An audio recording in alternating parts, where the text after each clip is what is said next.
Okay, so I'm just gonna go with my gut here. We're just gonna flip it open to a certain page. Oh, it's really short and sweet. Sometimes they're really long and sometimes they're very short. And this one is nice. I needed this. Okay. To be who you are after all you have been through at the hands of this world is beautiful. Just a nice little gentle reminder. Told you. Every time. Makes me want to cry. Welcome.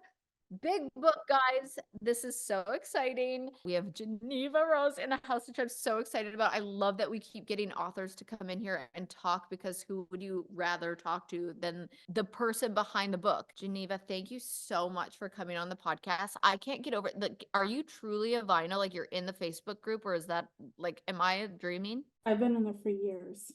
Why does that make me want to cry? I'm like, you never know who, like, even just with a podcast or with a book or whatever you're doing, some people think like you need to have millions and trillions of views in this, but you never actually know whose world you're coming into or whose life you're touching. And your book has kept me very entertained for many flights, actually many, like 2, because I got through it so quickly. But you're amazing. Thank you for being a Vino, and thank you for being here tonight. Thank you for having me. I was telling Maggie and Alicia before we jumped on, I was like, yeah, my sister-in-law, she called me tonight and she was like, yeah, could you apologize to Kaitlyn that I've been in her DMs for like years talking about your book? And I was like, I don't think she knows, but I'll let her know. Well, now I know. What's her name? Hannah Willits. I'm 100% looking her up. Is she in here tonight? I know. You know who that is? Yeah. Maggie knows who that is. How do you know? What? Did you find her in the DMs? Yeah, did you find her in my DMs? No, I think I found her in the Off the Vine Oh, cool. one. I think she's in there too, yeah. Okay, well, I'm gonna go find her. You said that's your sister? That's my sister-in-law. My mother-in-law is also in like Reese Witherspoon's DMs, and she's like, I don't understand why she hasn't responded to me. I was like, she's not going to. Tell her same. Okay, wait, before we start, we were talking before all of the big wine guys joined. We were talking about getting trolled, getting bullied. And I always, like I was saying, sometimes I hear stories from, like, some of my friends have been on Big Brother. Like, I've heard the nastiness that comes from other reality TV or, when you have a platform. But to write a fiction novel and to get trolled on the level you do, how does that affect you? And does it make you want to write twistier novels to involve the trolls? I think I find it more funny because I know the effort that goes into reading my novel, then Googling my name, which isn't easy to spell, and then finding my website and then filling out the contact form. And I'm like, oh my God, like that's not normal. So I find it more funny. And then I just like make a TikTok reacting to the email I get.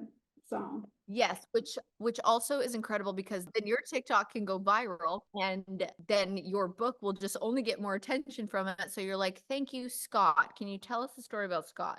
Scott was a reader who emailed me the eve before Christmas Eve, most sacred of days. Just kidding. Oh, wow. And to tell me how much he hated my book. And I usually never reply.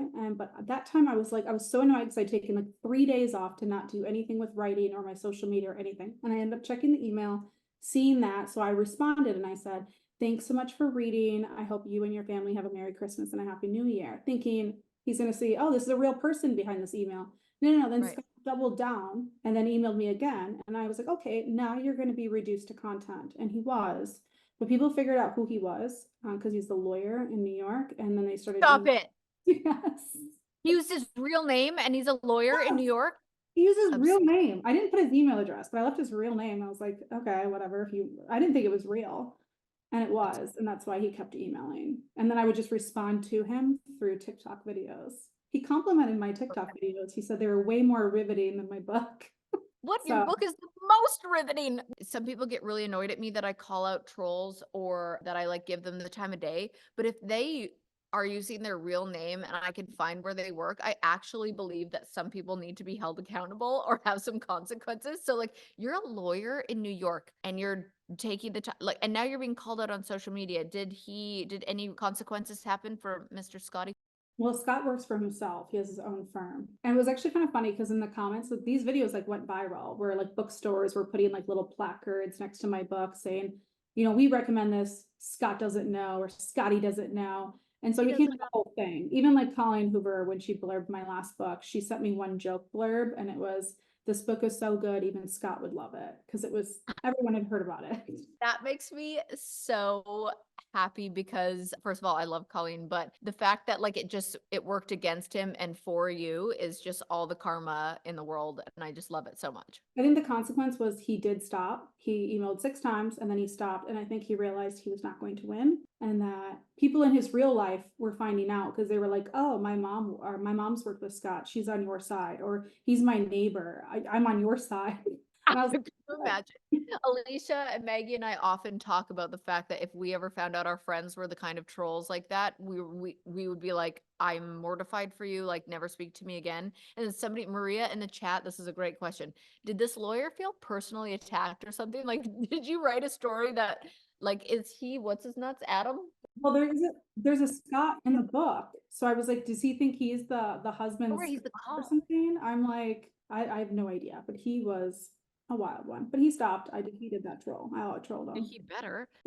With that, let me get into some questions. Scott, who clearly feels personally attacked, have you ever written like using a name or a person that you're like, oh, I just want to get him back with something and it just feels good to write out their name as a hated character? Yeah, actually, in this book, The Perfect Marriage, there is one line with one character where it says her name, and it doesn't make any sense why I would mention her name, but it says F off and then her name. I think it's Becky in the book, and it's because that was a coworker I despised because she was very mean. That's what I mean. That would feel so satisfying just to like have a book that, everybody's reading and you just could have a little fuck you Becky moment in there and just let it all out. I love that. And I love little like tidbits of information behind the scenes, kind of like that. Okay. So I was thinking before we get too into the questions, if people are watching this on YouTube or just if people need a little recap, could you give us the synopsis of the book? And then spoiler alert, we will be talking about what happens. So if you want to come back to this YouTube page, you can. But for those of you that have read the book, you're obviously here and we could do a little recap. Okay, this is really fast. My pitch is this. Top criminal defense attorney faces her most challenging case when she decides to defend her husband, a man accused of murdering his mistress. Boom. Obsessed. Adam is obviously the husband of Sarah, and he had a mistress, Kelly.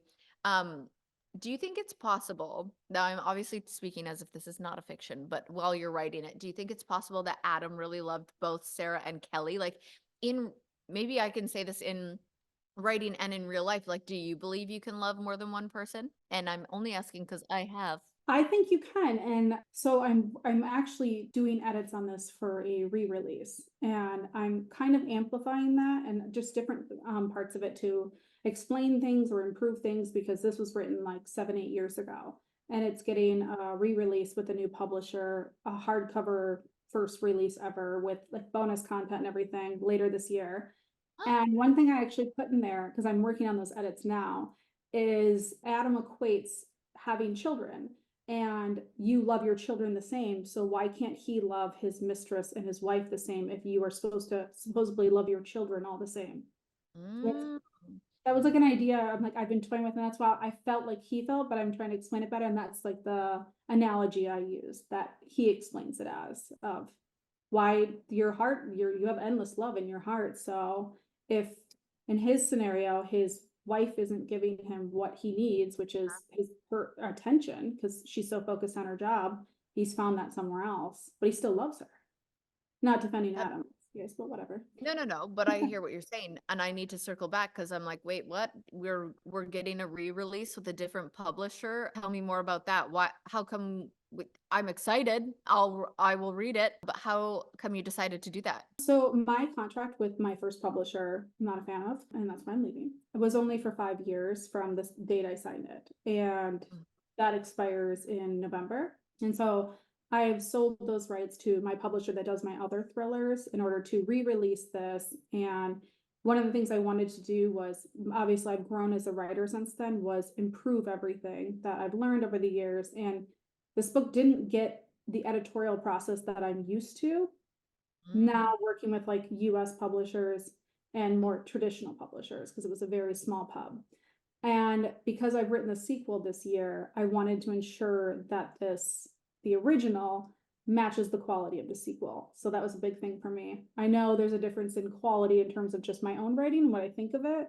So I wanted to make sure they aligned. Wait, that's awesome that you can do that, because like if I could go back 7 years and redo The Bachelorette, I would redo it very differently because I've grown as a person, and writers obviously constantly grow from writing and learning. And when did you start writing? Like, because I got thrown into being The Bachelorette. I don't know anything about being on TV, so I learned so much from it, and I'm like, oh, I would do things differently next time. When did you start writing? When did you become a writer? I wrote my first book like 8 years ago, 9 years ago. So this Okay, wasn't, that's so impressive. yes, this was the second book I wrote. So it was written like 8 years ago. So it's, even though it was only published 4 years, 3.5 years ago, but yeah, it's changed. Oh my And I gosh. think you were perfect on those. So we're hilarious. Thank you. Hypothetically speaking, no, I wouldn't go back and do anything. But if they offered it again, first I'd say no. And then if I had to, if my life depended on it, then I would do it differently.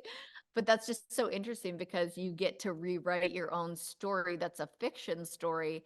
And clearly people have quite, like, I have so many questions written down. So then I'm like, oh, is it going to get spoiled if I ask you these because it might come out in the new version? But we'll see. Sex dream. Who was in the sex dream? Sarah was having a sex dream, and we don't know if it actually happened, if it was Bob, if it was.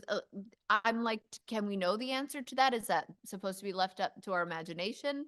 It was Bob, and that's why the next morning he moves their meeting up earlier. And it's because everything they're doing is to throw off people in the office so they don't realize that they're in a relationship, which would lead to them working together on this. So it was Bob. Maggie never interrupts anything, and she just went, wait, what? So So it wasn't a dream, it was real. It was real. Yeah.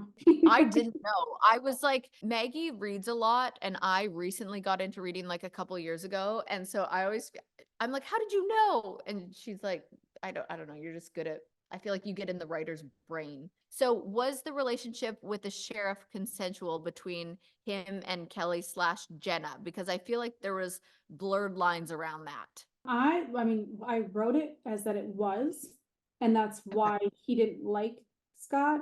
But I don't know, I have my own theories as to how I wrote these characters that, it's like, was her current boyfriend or husband, Scott, actually abusive, or was he Right. not? And in my opinion, what I was thinking when I wrote it was, because of what transpired in her previous relationship where her husband was murdered and she was the one that was, accused of it, even though she got off, she never got to grieve. She never got to be the victim. She never got any of that. She was just, you're the one that did this. And I felt like that would really be traumatic and kind of, what do they call that?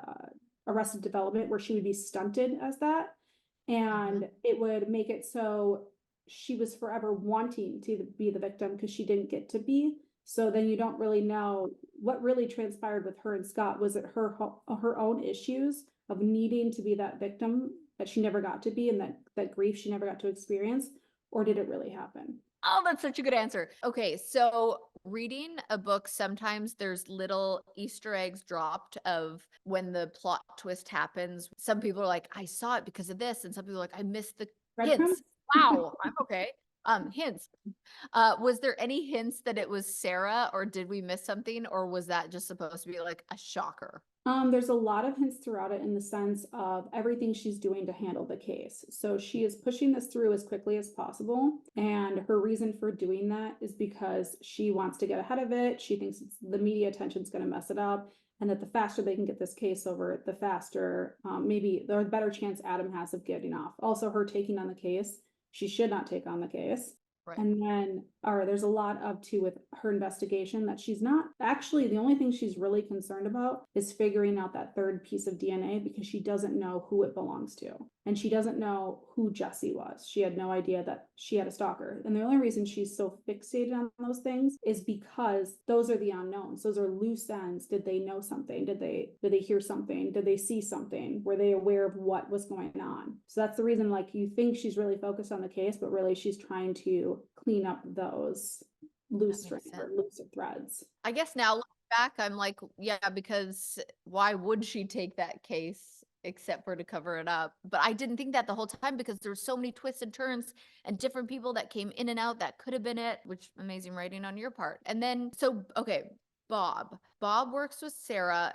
his husband used to be the mistress's, or was the mistress's brother, right? Yeah, his brother was the mistress's husband. Yeah. Yeah, Is that what I his said? Or did I mistress- twist it a little He bit? Oh, was I the twisted. mistress's brother. Yes. Okay.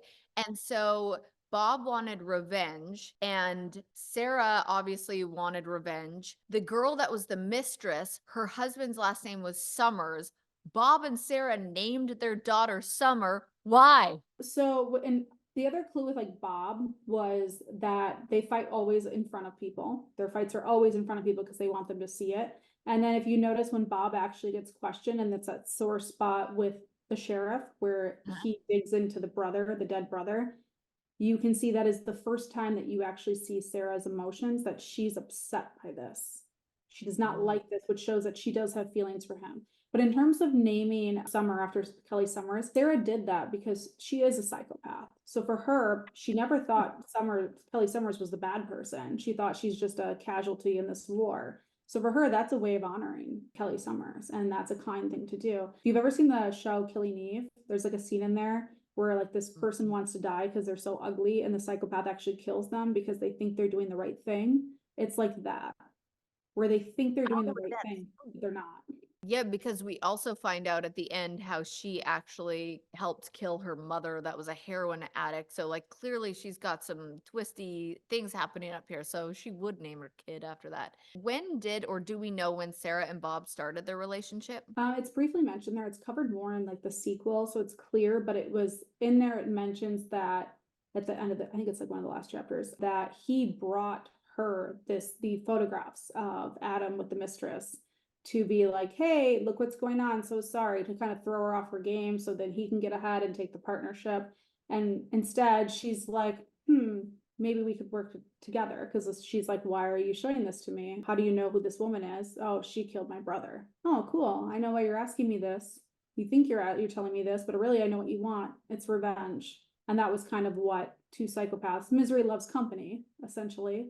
They decided to work together. They had something in common. Revenge.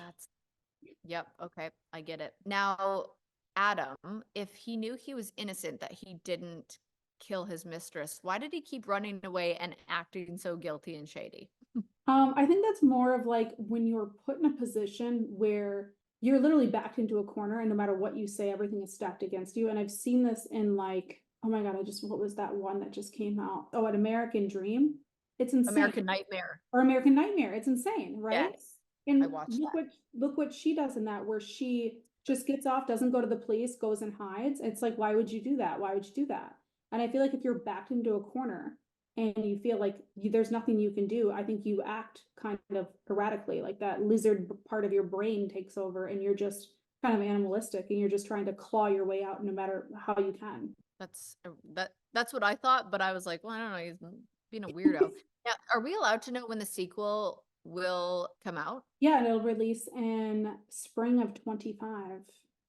And what will the sequel, because we get bonus content of the book, but we also get a sequel. Is that right? Yes, so the bonus content is actually scenes that played off, like were off page, that you're going to see. So some of the kind of pivotal scenes that did not happen on the page, you'll get more of a sneak peek into what happened, and because they're not gonna be inserted in the book, they're gonna be at the back of the book. So you're gonna get actual Sarah's thoughts during those scenes, really what she was thinking that was not from her point of view. So you really understand what she's doing. But the sequel is called The Perfect Divorce. Nice. Yeah. It takes place 1 year after this book ends. So obviously Bob and Sarah at the end of this are going to marry, but in the sequel, they're going through a divorce because Bob has had a one-night stand, and the now former Sheriff Stevens gets in trouble with the law very seriously. So his DNA is run through CODIS, which is a program that collects or has all DNA from cases across the US. And it's a match with the Kelly Summers case because he's that third set, forcing it to be reopened. And then on top of that, Bob's one-night stand goes missing. What's going to happen? Are they going to stay together to try to tackle this, or is it going to be every person for themselves? I'm obsessed. The fact that we have to wait a year, I'm dying. And somebody else goes, what the Bob? Did he not learn anything? Seriously, hey, once a psychopath, always a psychopath. That is insane. Oh my gosh. Okay, while writing this book, did you have any characters that were your favorite to write from their perspective? I mean, I think a lot of people hate Adam's perspective. I did not enjoy writing his perspective. But I also wrote him in a way that I knew what the end was going to be. And I was like, I can't make people hate Sarah in the end. They need to kind of Right. hate him. So he's got to be Right. kind of a douche. And so I liked writing Sarah's point of view in this one. And how crazy is it are they thinking about using your book as a movie, or are they actually making a movie about the perfect marriage? The Perfect Marriage was optioned and the script is almost finished. So I get to see it soon. I'm very excited. Oh my gosh, that's awesome. Wait, so if you could cast, who would you cast for the movie? For Sarah Morgan, I can see so many. I can see like Blake Lively or Margot Robbie. I also think it'd be really funny / cool if it was like Reese Witherspoon, since she did Legally Blonde as a lawyer. And now she's playing this. Oh yeah. Oh my So gosh. whatever. Yes, it's like Elle Woods has like really evolved as a lawyer and now she's the best in her field and she's Sarah and crazy. Yes. It's Elle Woods if she would have married Warren. So Wait, didn't Warren color Pookie? And Pookie's going viral right now. Have you seen this? Pookie? Oh my God. yeah. Okay. This is amazing. It has to be Reese. Go on. Okay. Adam, who would be Adam? When I wrote him, I was picturing Jake Gyllenhaal, which is kind of funny because all like the Taylor Swift drama with that happened. And I was like, that's kind of funny. That is funny. Oh, wait, you should get Taylor Swift to be the lead. Imagine that, Taylor Swift and Jake Gyllenhaal. Yeah. And Travis Kelce's Bob. Wait, I feel like Taylor's about to get all these like acting roles or do something crazy. Okay, any sneak peek of your next book, Home is Where the Bodies Are? It releases April 30th. I'm doing an 11-city book tour, which is going to be exhausting, but I'm excited. Ooh, 11 book tour. So, yeah, are you coming to Nashville? I am coming to Nashville. You are? Yes. Maybe we could do a podcast in person. That would be awesome. Oh, yeah, I totally would do that. Yes. I'm going to be at Oh my Parnassus. God. I'm very excited. So we'll do that. Hopefully, when are you doing the book tour and how can people find dates of where you'll be? It was supposed to be announced this week, but I did not. So it'll be announced next week. On my social media. I will just announce it on my social media. It'll be announced everywhere, but like I always do the announcements because I have a good. And then tell us where we can find you on social media so we know. Oh, it's Jeneva Rose author on Well, you're Instagram gonna have to or spell that Facebook. for people because it's J, not a G, right? J-A-B-B. Yes. Okay. Oh my gosh. Wait, I can't wait. I already forgot because I got too excited. When did you say the bonus content is coming out? That'll be with the Perfect Marriage re-release Oh, in November 26th. So they're gonna do like a hardcover too for it. I think there's gonna be sprayed edges because I requested it. So red edges. How cool. Cool. Yes. Or how I feel like writers always call it crimson. Do they? I don't. I'm like red. Not me thinking I know what writers talk about. And where are you from originally? Originally from Wisconsin, but I live in Chicago right now. Wisconsin, yes. Yeah. That's we got a lot of I saw Danielle S doing the Raise on the Roof. My podcast producer is from there. People are saying go pack go. Oh, that's amazing. Midwest nice. Yes. And your husband, is his name Drew? Yes. People keep talking about how funny he is. Why is he so funny? He has done many reactions on TikTok that have gone viral to like Twilight and 50 Shades of Grey. So people recognize him a lot when I'm at my book events. That's But oh my God, Drew, the Twilight guy. Oh my, wait, what do you mean the Twilight guy? Because he reacts to like the Twilight films. He's never seen them. I made him watch them. And then 50 Shades of Grey, I made him watch all those. And then like teen movies he had never seen. Okay, you know what's so funny is so I never watched Twilight, and then I was with Taylor Lautner and his wife the other day, and I heard them say their last name for the first time, and I was like, "What?" I was like Taylor Lautner, and he was like, "Yeah, I'm Taylor Lautner," and I was like, "Well, I've been saying it wrong the whole time." So if anybody needs You should put out a video. I agree. They do really well. Like whoever runs their social media does a good job of it. They should absolutely do that because I was like, wait, what?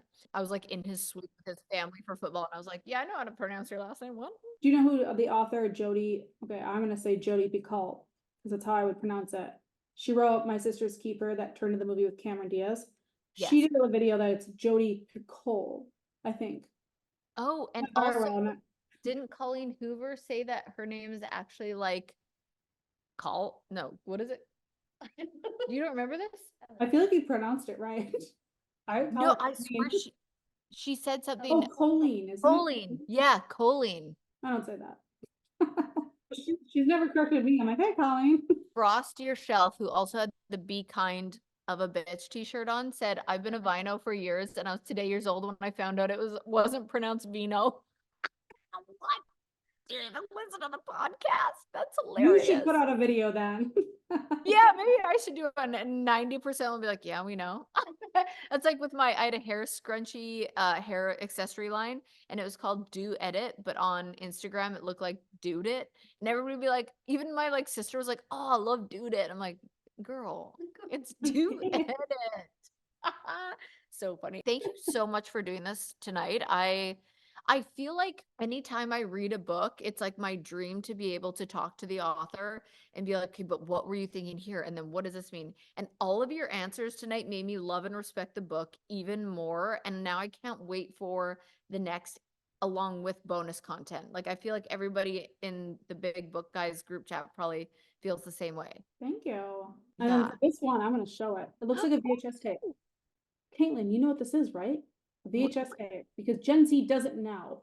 No offense, Gen Z, if you're on here. It's backwards. It's a VHS. Yes. Oh, it took me a second because I was like, a broken screen. I was and like, you know what this is, right? Now yeah, of course I know what that is. Wait, that cover's so cool. I love it. Isn't it? And there's even, my publisher does these where they put it underneath. Oh yeah, I love that. Oh, I'm that's sending cool. one of these to you, FYI. You are? That's so nice. I love Yeah. I've gotten into a Kindle recently, but nothing beats reading a book, turning the pages. Nothing beats it. That crispiness. Yeah, the smell. Have you heard the theory about people needing to poop when they go into a bookstore? No, but I'm intrigued. I should go into bookstores. I have a hard time. Wait, I want to know if anyone knows this. You should just go start More often. bookstores and in nature. Apparently those are two places that make people feel like grounded and nostalgic, and like the smell of coffee, books, and nature. So try those three things and you'll be shitting your pants. What? Why do I do this? Perfect. Oh, I have a question for you because I've asked this to other authors. Like, some people like to paint a picture of what somebody looks like or a scenery or setting. Do you like people to have their own image of who somebody is, or do you like to paint a picture of who they are? I think when I first started writing my books, I really wanted to paint an image because I felt like I needed to, but now my descriptions are a lot more loose unless there's something with the description that matters. Like it's a scar, or it's something that maybe they're self-conscious about, or something that, tells them about who they are, how they quirk their face or something like that. So now I describe the things that I think are important, and then I let the reader fill in the rest. I like that. That's cool. No, is everybody else just loving this book so much? I loved it so much, and now hearing these little things that we missed or that we didn't think of, and we get to hear it straight from you. I'm like, I want to go read it again. It's so good. Oh my gosh, thank you so much for doing that for us. It's always such an honor to talk to the authors of the book and hear your perspective. And like I just said, it makes me respect and love the book even more than I already did. You're a brilliant writer. The trolls. Scott, let me know when you're in Nashville. Thank you. Thank you so much. And thank you for having me. And thank you for being a vino. I'm obsessed. That was such a cherry on top. I was like, wait, yeah, right. Because I always become a fan after I read a book that I love. I'm like, oh my gosh. And finding out an author knows who I am, I'm like, pardon? That's mind blowing to me. So thank you for sharing your gift with all of us and for coming on and letting us ask you all the questions. Thank you. This was amazing. It was amazing talking to you. I've been a fan of you since you were on The Bachelor. That is so nice. You were one that stood out with a personality. You had a personality. Thank you. And we'll let you go, but thank you again. All right. Thank you so much. Have a good one. Thanks, everyone. I'm so happy you loved it. And if you didn't, that's fine. Yes, we all did. I'm Kaitlyn Bristowe. I'll see you next Tuesday. See you next